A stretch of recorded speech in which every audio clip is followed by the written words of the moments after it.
Well, hi everyone, and welcome to the Engage podcast. So I tell you what, I'm excited. I'm excited for lots of reasons most of the time, but I'm particularly excited because, as you might have observed, we are recording in a completely different location. And I want to take this opportunity now to welcome, as ever, my co-host, Peter Ladd. How are you, sir? I am doing all right, thank you, excited as me?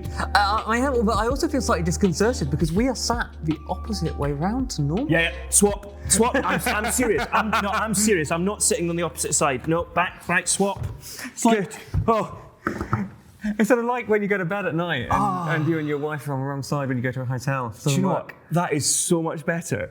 Yeah. Welcome to the Engage podcast. How are you? I feel much better now. Yeah, same. I was feeling a little bit discombobulated. Yeah, me too. Excellent word. We've had some good words. Let me just explain. For those who are watching, we are currently at an all-staff residential, and the whole care team, or pretty much the whole team, has gathered here in Highley Conference Centre, and we've had a great day with different sessions. But we did not want to deprive you of a podcast. So our digital media producer, and indeed the Engage podcast producer, Isaac Bannister. Isaac, how are you, sir? He said thumbs up. Soon he'll be speaking, but that's a kind of development stage that he'll get to. The good news is that he set up all of the kit, he brought it up in his car, so we're filming a podcast especially for you, our wonderful listeners, despite the fact we're on an all-staff residential retreat. I mean, how good are we? Well, it shows how devoted we are, doesn't it? That reward of mine in glory to come has just got that little bit bigger thanks to this podcast. Excellent. You weren't expecting that, were you? No. That's probably not normally how I think of eternal rewards, but there we go. But we can do a podcast on that at some point. Why not? Why don't we expect... Do you want to set out what we're hoping to kind of do with this podcast? Because it might be a little bit different from what we've sometimes done, although we have done, kind of topical podcasts before. But do you want to just set out a little bit around what we're hoping to cover in this podcast? Yeah, well, we're actually going to start with a couple of questions from you guys. So we've had a couple of questions which have been sent in to us, which would be really good to cover. Some interesting stuff around voting and candidates and political parties. So we'll start there. But we're then going to pivot into talking about, I would say, it's the most engaging show on TV. Say no more. Say no more. What are we going to talk about? You'll find out. And I just want to echo Peter there. Thank you to everyone who sent in questions. And in particular, we know that one of you sent in a question about voting at general elections, and then someone else sent a similar question, and it's taken us a while to properly get back to you. So that's what we want to do now. We also want to acknowledge we had a fantastic question/comment all about Christian nationalism, and we do not take that question or comment offensively at all. We do not take it as a slur or anything like that. We're thrilled that you're listening, you're engaging, and we didn't want to rush an answer to that question on Christian nationalism, but what we wanted to do was take some time to plan out an episode, a future episode, where we're going to cover that in more detail. So we might not answer your question, well, we won't answer your question on this episode, but thank you, and we will get to it, absolutely. But yes, shall we talk then about the couple of questions about voting that have come in, because we love talking about Christians voting in elections. We are #pro-voting. As I know, I just came up with that. Do you want to read the question? Yeah, it was actually a set of a few questions here, and then there's a follow-up from someone else as well. But we'll start off with the initial set. Yes.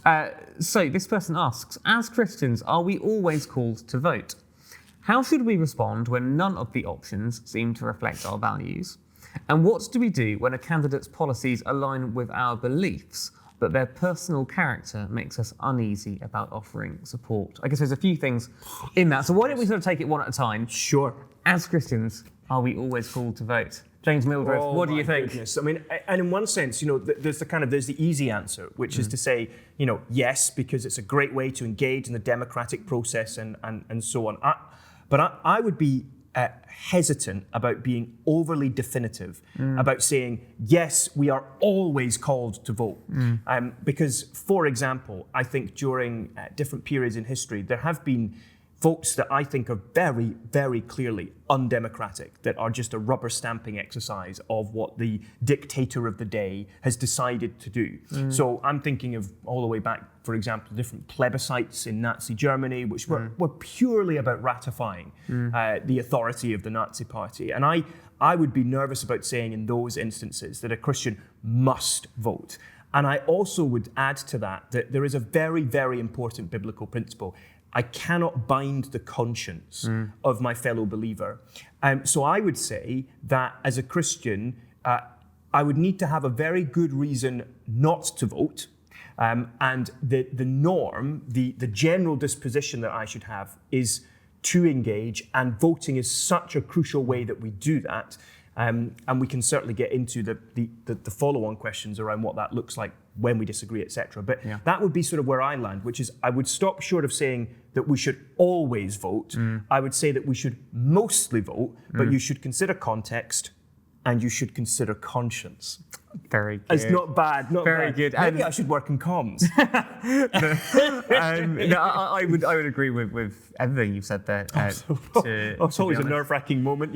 Are we going to have one of those podcasts where we disagree and then it all breaks down? Or we're going to have a podcast where there's great unity of spirit and mind? And I sense it's going to be the latter. Indeed. At least for this bit. I think the point you said there about the kind of basic standpoint being expect to vote, particularly in our context today. Yes. It is absolutely right. I wonder whether it's just worth sketching out 2 or 3 reasons why that might be the case. So I guess one of the big verses which we often come back to is when sort of God talks about us seeking the peace and prosperity of the nation. Or if you think about Jesus talking about the most important commandments, and he talks about loving neighbour, and so we can think about how we love our neighbour. Or similarly, if you want to think about, and this is another verse we often come back to, Proverbs 31, speaking on behalf of the voiceless. Can I just jump in here? Because what you're doing, which I actually really appreciate, is you're just reminding me that voting is not just about me and my vote. Exactly. You're actually saying this is an other-focused activity. Yeah. That's really helpful. Yeah. Having said all of that, I have a very close friend who I know didn't vote in the last election because he didn't feel in good conscience like he could vote for a party. Yes. I think what I would want to say in that circumstance is even if you actually feel like you can't vote in good conscience, you could still spoil your ballot, and then at least your voice is registered. Yes. So it's not that you have no options. Yes. And so I would probably suggest that. And what do we come on to the next part of the question, which was, by all means, how should we respond when none of the options seem to reflect our values? So this is kind of following neatly on from where we're landing. And I suspect that part of the question, many people watching this, you probably will resonate with that to different degrees. Yeah. I mean, I certainly found at the last election, as I considered the candidates who were standing in my constituency, that there was a candidate who was connected with the kind of Christian fellowship within the political party that she was part of. But I found it very difficult to ascertain exactly what sort of Christian faith she had and how real and how integral was it to her life. And as I looked at her voting record, there were things I agreed with, there were things I disagreed with. But as I looked across the piece, I thought, well, this means that I can't be confident that any of the candidates completely reflect my values. But equally, unless I'm in a constituency where one of the candidates is a Bible-believing, signed-up evangelical Christian, which does happen, but then I might have a higher chance of there being obviously far more agreement. But even then, it's actually very, very rare that you'll find someone where you agree on everything, especially because so much of what an MP does is not just big issues of conscience or moral issues. It's to do with potholes. It's to do with the minutiae of getting the council to be more efficient. It's to do with sort of more local politics, where the Bible might give principles, but there's lots of options, none of them sinful. So I think I would want to recast the question or recast the kind of expectation. You are never going to find a candidate with whom you agree on everything. I think there is a degree to which you go down the road of, well, can I find a candidate where there is enough agreement that I can vote for them in good conscience? But this is why we're always encouraging people at CARE. You need to work hard when it comes to election time. You need to actually go and look at what they've said. You need to listen to them. Go to a hustings if you can. You need to look at their track record if they're the candidate who was a sitting MP, and so on and so forth. So that's how I would want to approach it. I'd say, well, your expectation sounds unrealistic. step back, reframe your expectation, expect to find areas of disagreement, and then look for the candidate where there's enough overlap and enough agreement that you can vote for them in good conscience. Yep, I think that's all fair. I think part of it depends on what you think a vote is actually for. So you can potentially vote for someone because they represent your views the most closely. Or you can vote for someone you think is most likely to win. Yes. So those are two different ways of actually approaching. And you think both the are idea of legitimate? voting. As a I Christian? do actually think that both are legitimate. So voting for someone who, just because they will win, Yeah. even if you disagree with them fundamentally. Well, so I guess the follow-up is there are levels to it, aren't there? So if I'm voting based on outcome, I'm saying, well, this is actually a choice probably, rather than between like 10 candidates, probably between the two who are most closely matched. Yes. And then the way I'm then thinking about that question is, who here is going to do the most good? Yeah. Or if you want to frame it more negatively, who is going to do the least damage? Yes. And there's a quote from Tom Wright, which I think is quite helpful. So he says, a binary vote is a very blunt instrument. So this is if you're thinking about outcomes and it's effectively just this candidate versus that one. It's a very blunt instrument. And the chances of finding one candidate who you absolutely agree with and another who you absolutely don't is fairly minimal. But once you say you're voting for the least worst, then there's a sigh of relief. I do not have to scrutinise every bit of this person's voting record. I simply have to assess what the options are and what will be best for the world and for my country in the current state of affairs. So effectively, it's like there are two different ways you can think about it. You can either think about, well, actually, I really care about having someone who will just represent my values, even if they won't get in. And that, to be fair, is the way I voted at the last election. I knew my candidate had absolutely no chance of winning.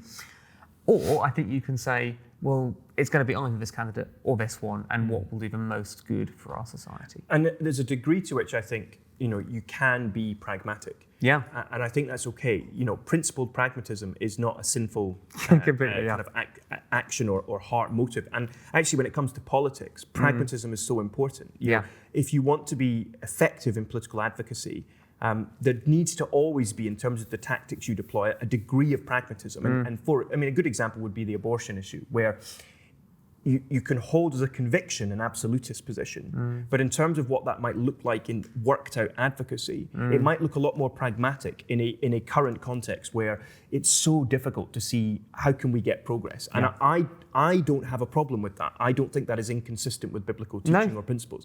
This is great. That's the values one. I guess they always talk about politics being the art of the possible, don't they? Exactly. Let's come on to the next bit. Yes. What do we do when a candidate's policies align with our beliefs, but their personal character makes us uneasy about offering support? I sort of almost feel there's two things I would say. The first is, I think that's actually a great part of this whole question, because it's just flagging that character really matters. We're followers of Jesus, whose character was flawless and perfect, and we are being transformed into his likeness. And what would make the world a better place? More and more people who have the Spirit of Christ inside them and are living like Jesus. I think that, like with the question we've just had around values, I sort of get the sense that we're going to answer in a similar way, because if someone shares your values and therefore you could see them speaking up for the vulnerable in a way that you agree with, but there are questionable elements of their character, well, there's going to be questionable elements about everyone's character, mine included. Again, you're going to have to make a judgment around, what constitutes crossing a line, and that might look different for you than for me. So all I would say is I wouldn't rule out voting for someone where there's value agreement but character difference. I would just say that I'm glad that you're flagging character, and I would want that to be factored in, because otherwise you can end up in a kind of very utilitarian kind of place where the ends justify the means, and it doesn't matter what their character's like. And I sort of feel that's what happened with the Brexit government of 2019 and Boris Johnson. There was a sense in which it was kind of like, well, not the church, I just mean the Conservative Party very much went, well, we know he's a liar, and we know that he's a man of mixed morals, shall we say. But my goodness, the ends justify the means. The ends are getting Brexit done and getting out of this quagmire. The means is Boris Johnson and Dominic Cummings, despite the questionable elements of the character. Let's just do it.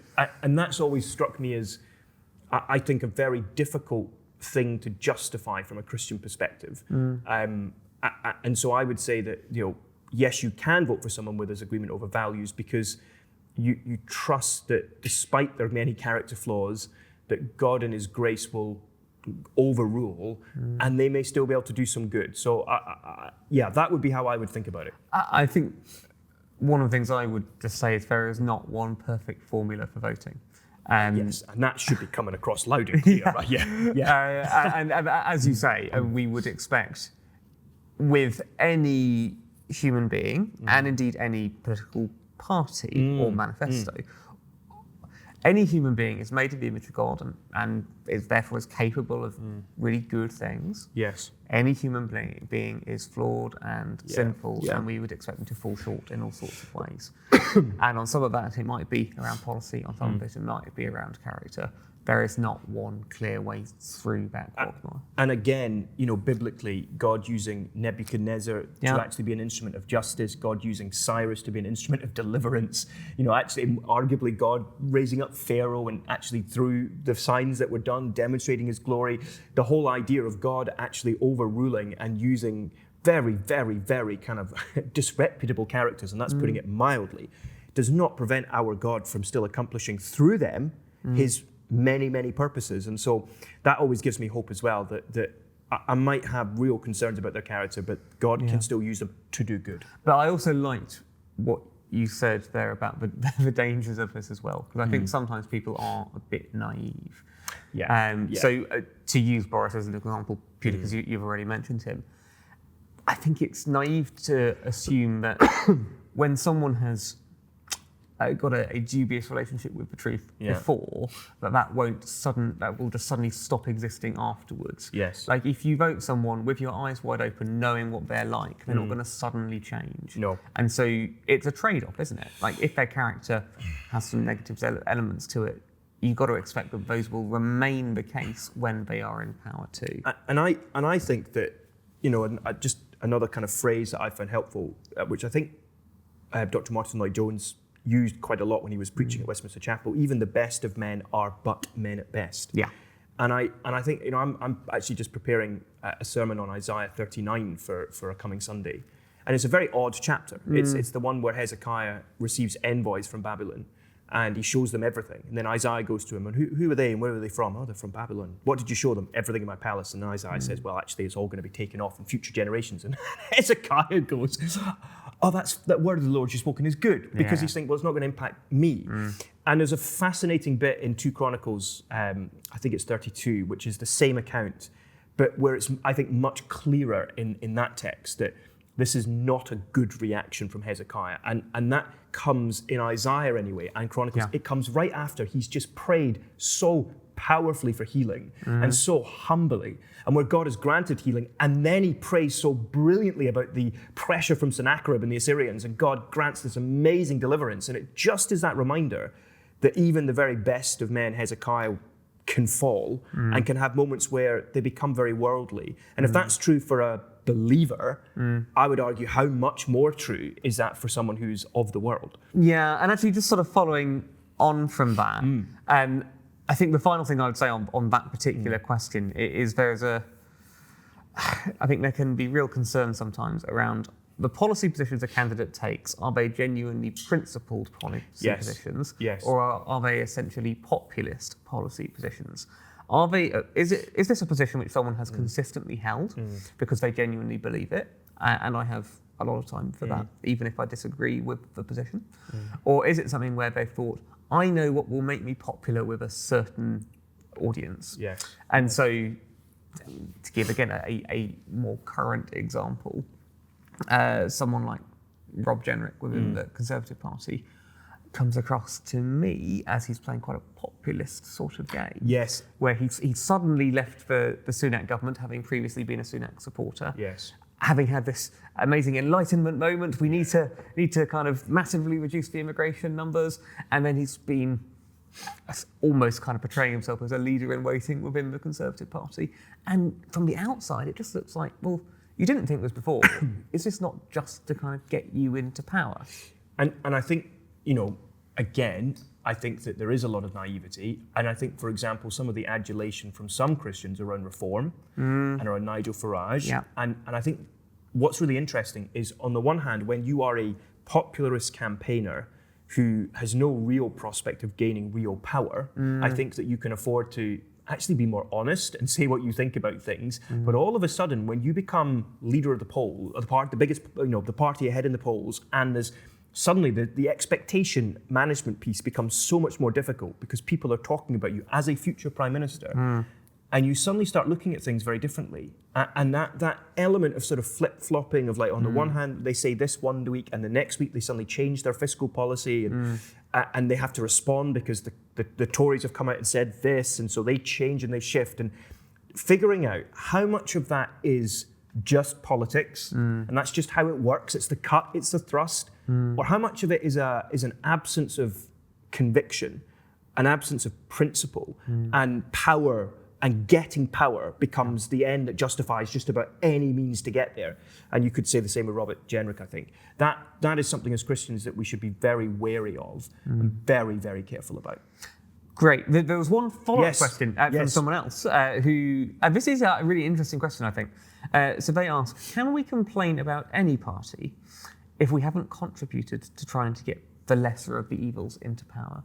So effectively, I think what that's saying is, well, can you really criticise the government if you didn't actually try to vote for someone who would win?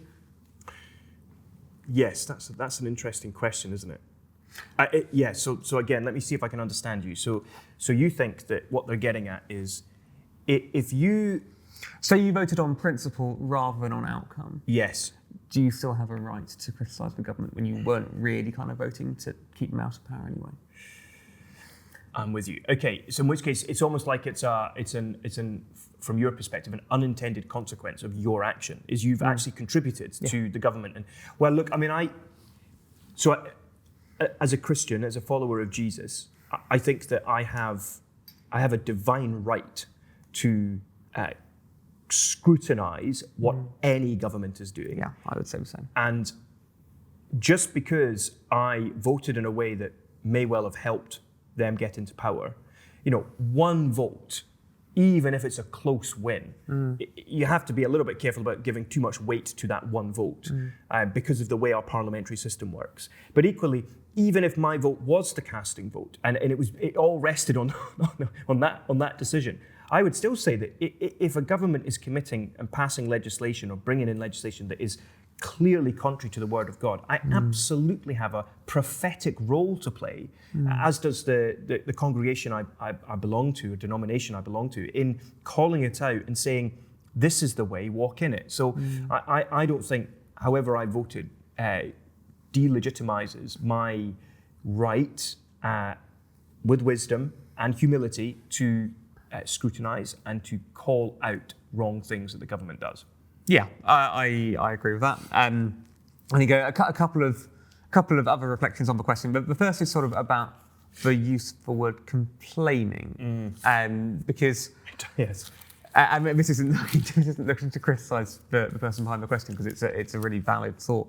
I guess we've started doing a little bit of thinking about what we should do when we disagree with, say, an MP or a political party. I know you wrote a piece on this for the Dear MP topic. Oh, yes. Which I believe we've almost run out of copies of. Yeah, how many did we print? We printed about close to 20,000. So 20,000. We sent a batch out with a Ross letter. Yeah. And many of you have asked for more, and they've gone like hotcakes. They have, which is excellent. Although we might now have to print some more. Yes. Yes. But the idea behind complaining, I guess we are called in the Bible to sort of not grumble, aren't we? Yes. I think that's something which that's Paul right. talks Yes, he about. does. Yes.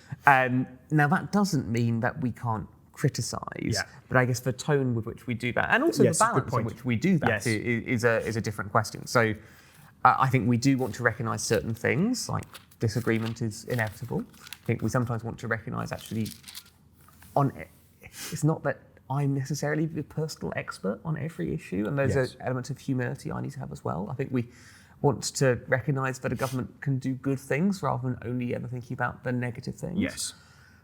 However, when there are things on which I really disagree, and I guess we had a case of that with, say, the assisted suicide vote, we bang on a lot about truth and grace, don't we? So it's not necessarily complaining, but what I think it is saying, actually, I do disagree with you on this, but doing that in a way which is respectful and also in a way which kind of recognises the God-given dignity and office, I guess, of the person I'm disagreeing with. And it comes back to the verses you cited, earlier on, where you referenced the verses that we have quoted often on this podcast, but it's the Proverbs 31. 8, speak up for those who cannot speak for themselves, for the rights of all who are destitute. Speak up and judge fairly, defend the rights of the poor and needy. That command applies to me however I voted. I agree. And so therefore, if the government's doing something and I voted in a way that contributes to the government's victory, the government's doing something that is going to harm the vulnerable, I would be being disobedient if I did not speak out about that or take some action or pray about it. I think you absolutely can. Criticise the government even if you voted for it. Yes. I guess there's the proverb, isn't there? Faithful lover wins a friend. Yeah. And again, this is something we hammer again and again. It's about the voting system as well. You do not vote ultimately for a government. You vote for your local candidate who represents your area. Now, they may well be an MP within the governing party, but equally they might not be. And in one sense, again, just remembering, I come back to that idea of it's not like a binary referendum where there's a kind of clear yes and a clear no. Our parliamentary system is very different from that. But I'm interested because you mentioned truth or grace there, and I feel that is a segue into almost the second half of our podcast. Absolutely. And we should just say again, thank you to those of you who have got in touch with questions. I hope you can see we are committed to answering them. We love hearing them. I know we've put some posts out on social media inviting you to send us questions, and we want to do ideally a whole episode where we're just working through some of the questions you send us. So please keep sending us questions, whether about it's what we've said or whether it's about something that we've not covered. Whatever you want, send it in. Our goal and our commitment to you is to cover it as soon as we can. But we want to talk about this, what did you call it? The most amazing show that you've ever seen in your life? No, I didn't quite say that. You came very close. I think I called it the most engaging show on TV. Most engaging show on TV. Strictly Come Dancing? Is that what you want to talk about? You love Strictly, isn't it? Mastermind. I'm really joking. I get why people like Mastermind. I have this really funny kind of comment with my wife. She loves Mastermind because she loves the challenge. Yes, likewise. Yeah, okay, yeah. Well, I don't, because what Mastermind does is it exposes how little I know. I feel that about most. University Challenge would be another one. Some people love Uni Challenge. I also enjoy University Challenge. I bet you do. You strike me as the kind of guy that would enjoy Uni Challenge. I hate it because it reminds me I know very little in this world. Would you ever go on a quiz show? No. Any quiz show? You couldn't pay me enough money to go on a quiz show. Oh. If you gave a £500,000 donation to CARE, I would go on a quiz show of your choice, and I would do it on the subject that you made me be an expert in, like Mastermind. No, I'm serious. I would humiliate myself on national TV if that's what it took to get a £500,000 donation to the Ministry of Care. Money that could be ring-fenced just for the work of the comms and engagement team, for all the reprints of the engagement team. No, but we're going to talk about Traitors, because Celebrity Traitors has been released, and I was really struck a couple of years ago. You wrote a piece for our Friday. I did, yeah. On Traitors, because this was around the time of the final, and it was this cultural kind of moment, and we're always interested in cultural trends, and I think the connection is with the whole approach of speaking with truth and grace. So my question to you is, Celebrity Traitors, a lot of fun, hilarious characters. Absolutely brilliant. Honestly, so funny. However, yeah, could a Christian, a follower of Jesus, and by the way, they may well have already gone on, and we just don't necessarily know that they're a follower of Jesus. So if you're watching this, someone who's been on Traitors, and you are a Christian, I'm so sorry, we didn't necessarily know, but can a Christian go on Traitors? Would you go on Traitors if you were asked? Yes. You would? Wait, hold on. But then you were invited to be a traitor, because I mean, you've got traitor written all over you. I'm clearly a fake. You would be like the Jonathan Ross kind of character, I think. Wait, you're saying I'd be the conniving, scheming, causing trouble? You'd be the one who, there was that bit dressed in extraordinary outfits. The bit of the last episode where he was like, Alan, you do that. Okay. That's the kind of thing you would do. Actually, Cara said the same thing to me. She was like, that's exactly what you would do. You'd spot an opportunity to get someone in a difficult position, and you'd put them right in. Absolutely. Truth and grace, my friend, truth and grace. Yeah. So you would go on Traitors, even if you were actually a traitor and you had to spend a few weeks of your life living a lie, speaking untruths, living in deception. Oh, when you put it like that. You're a follower of Jesus. What is your deal? Well, I mean, it is worth saying. I mean, I guess there was Lisa, wasn't there? The priest who went on to... Sorry, Lisa, please forgive me. We'd love your endorsement for our podcast, but yeah, carry on. Yeah, I mean, I think the thing with the Traitors is you have to recognise it's not real. Yes. So I mean, I do realise that there would be some Christians who would want no part of it whatsoever. So you might think of sort of like a kind of Philippians 4, kind of whatever is noble, whatever is true, whatever is right. If anything is excellent or praiseworthy, think about such things. And I completely get why some people would take that approach. I think the way I would view the Traitors would be that it is just a game. And if I were picked as a traitor, I would want to play it quite differently, I think, to the way in which traitors generally tend to play it. Okay, hold on. This is brilliant. This is brilliant. What you're really saying is you're saying that there is a way to be a traitor on Traitors that is the outworking and fulfillment of being salt and being light in this world. So the way I would want to do it would be effectively you have your team of traitors, and I would look to be utterly loyal to that team, and you play to win as a team. So you would not betray a fellow traitor. No, that would be a line that you would would be not my cross, line. even if it was a choice between winning all that money, which you could then use to give a £500,000 donation to CARE. How much money do you think they play for on the traitors? Hundreds of thousands. It's not quite 500,000. Okay, you could give 100,000 to CARE as a donation. You're saying that if it was a choice between winning or betraying your fellow traitor, that is one way that you'd be a distinctive witness. I would, so. whichever team I was on, I would want to play with integrity in that team. And what about if you're there in the castle, and would you kind of stir up or drop ideas in people's heads about who it could be? You know, what's the line between doing that sincerely and genuinely and actually just kind of doing it to kind of deflect attention away from yourself? I think on that, I would view that as playing a game. Or playing the game, okay. Is that just like convenient for you? No, because I think again, if whatever is true, whatever is pure. Indeed. I think if you're being loyal to your team, I think that's okay. In this circumstance. Interesting. Now, this is a lot of talk on about how I would do it. Would you go on the traitors? Finally, brothers and sisters, whatever is true, whatever is noble, whatever is right, whatever is pure, whatever is loving, whatever is... I mean, I actually think that, you know, I really liked what you said around Christians will disagree on this. And I think it is a Romans 14, weak and strong conscience issue where I think that I'm sure you do as well, brothers and sisters who would never go on this because they would feel compromised. And I wholeheartedly respect that. I'm not sure what I would do. I think there is a part of me that loves watching it, but wouldn't necessarily feel comfortable or able to play it myself. I think that's fair. I think the game point is actually a really good one because, the same principle comes into play around some video games. There are some video games that Christians are happy to play, you know, including reenactments of battles, historical battles that involve, you know, shooting and killing others, and they are able to separate that from life, and it doesn't mean that they're going to wake up and do the same, for example. I think there are others where you need to have, according to Paul, a sober judgment of yourself. So I think that I would want to look at it through that lens. Can I do this with integrity? Can I do this in a way that honors Jesus? Yeah. And if I don't think I can because of my known weaknesses, then I think it's wiser to say, okay, I'm going to pass that opportunity, but I am going to enjoy it. And I think the thing I like about it is it's a fascinating study of human nature. Yeah, I love that part of it. So and also it furnishes you with some phenomenal sermon illustrations. That's also fun.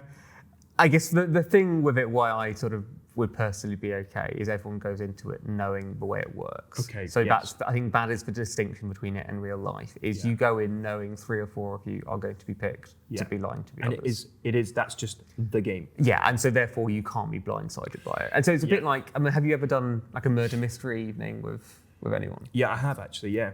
And within that kind of context, you might use then deception. Exactly. Yeah. So I would view it as just a bigger scale version of that. And actually, you know, I think at the round table, that is an opportunity to demonstrate disagreeing with others well. You know, because I think sometimes so far, that's been one of the differences, I think, between celeb traitors and real and normal traitors. Celeb traitors, I think they're all very invested in their own reputations. And so there's a degree to which, now this may change, there's a degree to which they're all being relatively nice to each other. Whereas I think in the other versions I've seen of traitors, it can descend much more quickly. I guess it's worth saying at the time of recording this, there's only been one round Yes, no, table. that is true. That is So true. we'll have to see how it goes after this.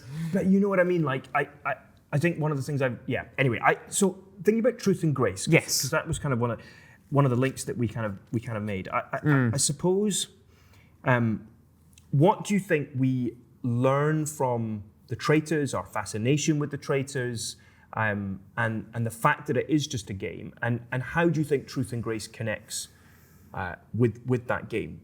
Is there a link, or are we just talking about traitors because it's a cultural moment and we thought we should talk about a very significant cultural moment? Plus, we both just really love it. I mean, we are now being very truthful. One of the things which is interesting in that game is I think the longer someone is a traitor, the harder they generally tend to find lying. Yes. And I think it was the end of the first series where, and I won't say who it is again, so I don't spoil things if anyone has not watched that. But essentially, where someone was rumbled for lying, and actually they said, "Look, I found it really hard, and I'm actually really glad that you've won." Yes. And in its own way, that was a really lovely, wholesome thing. For me, this comes back to, if we're made in the image of God, we're made in the image of the God who is truth, and therefore, I think there is, even for us before we're regenerated by the power of the Spirit, I think there is an instinctive recognition that lying is wrong and that truth-telling is right. And that it's very interesting, you know, in public comments since filming Traitors, Jonathan Yes, I saw Ross that. talked about, you know, just the kind of the toll that it kind of had. And, you know, I think we talk a lot about truth and grace, and I actually think one of the things that I've taken from Traitors in terms of speaking with truth and grace is you have to fight to maintain your commitment to truth and grace because it is costly. You know, in the Traitors, it is costly sometimes to speak the truth because there are scenarios that come up where it's easier and better for the game to use deception and to use the dark arts. Whereas I think from a Christian advocacy, from a Christian witness, from a Christian in the public square, I think there are so many temptations to soften the truth, to quieten down the truth, to dampen it down, to just not say anything when we should speak up. And I think that it's so, I think you can assume I will always do the truth and grace thing. I think you have to work at that, and you have to be willing to constantly evaluate your communications, what you're saying, how you're saying it. Is this consistent with John 1:14? He came from the Father full of grace and full of truth. And, you know, I find it a constant challenge, and I suppose that's one of the things I've taken from Traitors, that, you know, lying comes very quickly and very easily to us, even though we have an instinct that it's wrong. The game proves that. I want to be non-naive and say, okay, I need to really make sure I'm working on truth and grace. Yeah, I really like what you said there, actually. And it's not something Thank you. not something it's not something I thought about before in terms of, I guess, what C.S. Lewis would talk about is like the moral law, or kind of almost sort of Romans 2, Yes. sort of like moral law imprinted on your hearts, kind of Yes, thing, which exactly. the Gentiles do, even though they don't know they've got it. In Romans 2, just the verse, Romans 2:14, where Paul says, "Indeed, when Gentiles who do not have the law do by nature things required by the law, they are a law for themselves." Yeah, I mean, we do have this general instinct, don't we? Yes. That lying is wrong. Yes. I guess if we take this out of the game of the traitors and into real life within politics, because politics is not just a game. No. And we care when people get caught lying most of the time. Yeah. And I think one of the things which is, in my eyes, slightly depressing is, as the years have gone by, it's felt like certain politicians have started to become more economical with the truth. Yeah. And you could sort of start to see this with the sort of spin of Alistair Campbell and New Labour. But then you look at, say, Trump in America. Well, that's exactly right. That's exactly right. Trump has massively accelerated this. Absolutely. And it's pretty depressing in my eyes how and this is now not just referring to him, but certain politicians are able to effectively make things up. Yeah. And get away with it, and some people don't actually seem to care anymore. Then you think about, it's so interesting. We get so worked up by cover-ups. It offends us so deeply because we think, no, that is wrong that has been covered up. You don't have to be a Christian to call that out because again, we do have that moral law of God imprinted on our hearts. And I think you look at the story around what's happening with the 2 Chinese spies or potential spies, and the Crown Prosecution Service saying that they were correct to call for them to be prosecuted, whereas the government, actually dropping the case. And then you also think about the comments that Dominic Cummings has made, that actually the establishment, the state, knew that state secrets had been stolen by the Chinese and then covered it up. So it's possible even Keir Starmer doesn't know, well, he does now because it's front page of the Times.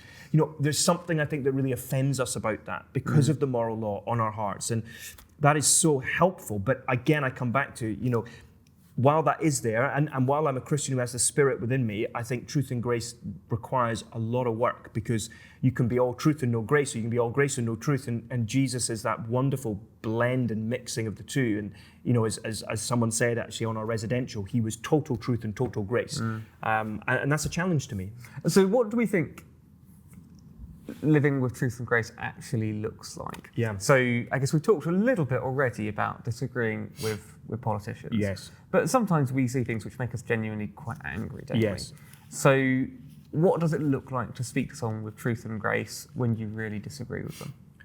I think that in that instance, the truth part is very easy. You can do the truth part and you can end up speaking very strongly without any grace. So keep that commitment to speaking to them about why you disagree with them, but be wise about the context in which you speak to them. Yeah. Be wise about the timing about when you speak to them. I am so struck. I was reminded about this just recently. We're going through James in our morning services, and we've not got there yet, but I was looking ahead, and then someone mentioned James 3 to me, and the wisdom that comes down from heaven. It's pure, it's peace-loving, it's considerate, submissive, full of mercy and good fruit, impartial and sincere. And I think in more literal translations, maybe the ESV, it translates that as it's open to reason. So I also think just guard your heart. Be aware that you may not be in possession of all the facts. You may not know everything. In fact, you will not know everything. And so therefore, grace makes a lot of sense because you're covering that other person. You're not treating them in the way that they may well deserve to be treated, but you're leaving yourself open to the fact that actually you might have got this wrong. So I think you've got to practice it. Yeah. That's the only way. And so that's just some of the things I would say. I guess one thing I would add to that is the tone we are speaking in, particularly if it's sort of face-to-face speech, makes such a difference, doesn't it? Yes, it does. Sometimes it is not necessarily about the words which we are using, but it's, are we coming across in a really angry way or in an aggressive way, or what is our body language like? Or are we coming across as defensive? Yes. Actually, the Bible talks so much, doesn't it, about the importance of gentleness. Yes. And the ability to raise criticisms in a way which is gentle and loving, which is actually for the good of the person who is being criticised. Yes. Because actually we want to kind of persuade them of something which is better. Yes. That I think is a really helpful skill to try and develop. And you think about the fruits of the Spirit. That's you what I was think going about next, love, joy, peace, patience, kindness, goodness, faithfulness, gentleness, and self-control. Yeah. And I think truth and grace looks like all of those, and it looks like self-control, which means not speaking in haste. It means choosing the right moment. Because none of us are saying that truth and grace means I can't get righteously angry about lots of things. And Jesus and those words to the Pharisees, woe to you, you whitewashed tombs. Yeah, it's pretty strong, isn't it? It's so strong, and yet it was so evil and wicked what they were doing that it justified completely that level of truth spoken sternly. And I think that the grace that was demonstrated in those words of Jesus is actually, it was gracious of him to speak that strongly because they were convicting words. But also it was a warning to those who were listening to steer away from the false teaching of these religious hypocrites. And so there was grace in the way that Jesus spoke there because of how wicked and evil the Pharisees some of what the Pharisees were saying was. And so, yeah. Yeah, I guess an intervention can be strong and still be gracious. Yes. So if you think, you are still a relatively new parent, when your child is doing something really dangerous, yes, you want to intervene. I would say an even better example is when they are being disobedient. And any parents who are watching, it'll not surprise you to know that even at the age of 10 months, 11 months, they can be disobedient. And trying to learn and to figure out how much is deliberate and is original sin and sinful nature, how much is they don't know any better. And it's quite horrifying how angry is maybe not quite the right word, but frustrated and impatient you can become with such a little child. And it's not that you don't love them. It's that you desperately want them to do the right thing and the best thing for them, but helping them to learn, shepherding their hearts, as it were, is hard work. And that's a great example where parenting requires truth and grace.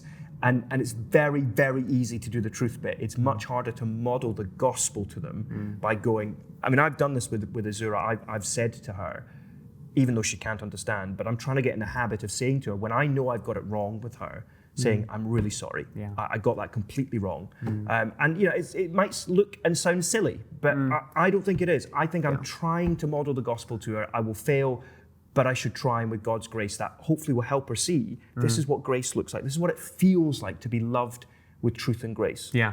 And it is just really helpful, I think, as we've sort of touched on, it's very easy to become all grace. Yes. And one of the verses I think is really helpful is Colossians 4:6. Yes. So let your conversation be always full of grace, but then it talks about being seasoned with salt as well. So we better salt. So that you may know how to answer everyone. And so if we think about when Jesus talks about us being salt and light, and salt sort of being distinctive and flavoursome and a preservative, and it's different to the world around it.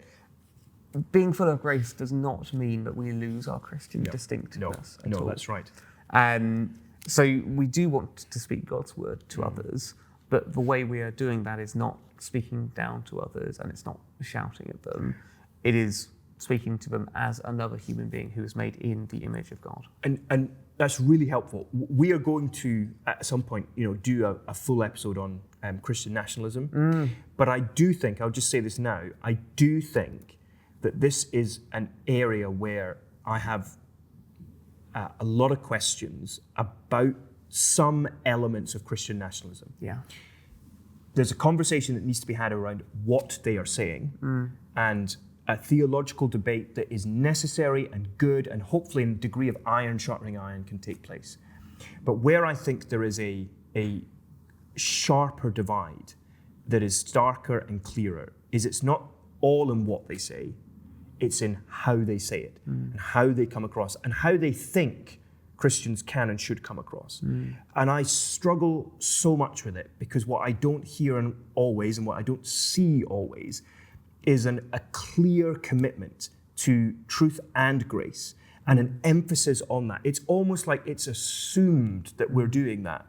But when you are using swear words deliberately, and when you are talking about people you disagree with in a way that is highly rude and highly dismissive, then it seems to me that you may well be speaking truth, but you've lost credibility because there's no grace, and it's not the example of Jesus. And so I think, as I look around the kind of the Christian political scene, I think for a long time there was almost a kind of like, do you know what, truth and grace, that is the right approach.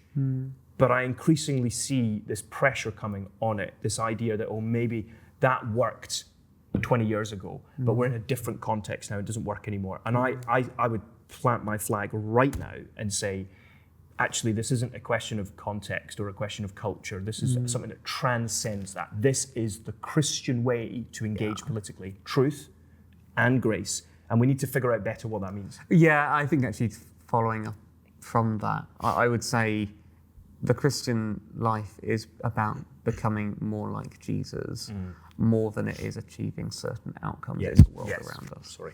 And that is the business God is in. He wants to make us gracious, and he wants to make us humble and patient and loving and gentle, because those are the things which Jesus is. Yes. And one day we are going to be made fully like Jesus, aren't we? Like that is the goal God is working definitely towards. Yes. And so the way we go about things really matters in God's kingdom. And we say that at Care all the time, don't we? We say in our vision booklet, we say, how we do things matters as much as what we do. And we are, all the things that we say, we're for people, we're for hope-filled solutions. You can see this on our website, and we are for truth and grace. And I don't think this is even a remote possibility, but I want to guard against and make sure that as long as we're part of Care, that always remains part of its identity. But that starts with me practicing it myself. So, Peter, we've done it. We've managed to do a slightly different podcast, I feel, but I've really enjoyed it. Yeah. So have I. And I really enjoyed interacting with the questions, and I really thought it was great that we were able to comment on this kind of cultural thing. What was it again? Sorry, remind me. What did you call it? The most remarkable TV show in the world? I think you should sing the theme tune, James. What is the theme tune? What is the theme tune? It's quite big, isn't it, the theme tune? Yeah, I can't remember it. I'm gonna when I watch the next episode, my commitment is I'll learn it and sing it on the next one. Yeah. Oh wow. Okay. Yeah, right. But why don't you learn to play it on the piano? I already can. Okay, of course. Yeah, of course you can. Yeah, silly me. Yeah. Okay. Well, you play and I'll sing, and we can finally take this podcast to the next level. No, but that'd be great. And please do keep your questions coming in. And I repeat again what I said at the start. If you're watching and you sent in the question around Christian nationalism, I'm so grateful. Fantastic question and good comments, and we really want to take time to consider that and to do a full episode on that. We'll do that soon. Keep your questions coming in, and we'll then follow up with an entire episode devoted to responding to your questions. This is us really stepping up the podcast. This is what all our sister and brother podcasts do. Is they do topical ones and they do response ones, but then they also do questions or mailbox ones. And that's what we're doing. We're hitting the big time, Peter. Here we go. Yeah, that's good. And I wish you all the best and the rest of the residential. Thank you very much. I too will be here for the rest of the residential. You will? I was leaving. Yes, I will be seeing you for the next day. Absolutely. And here's to your good health until the next podcast. May you ever be a faithful, not a traitor. Thank you. See you soon. See you soon.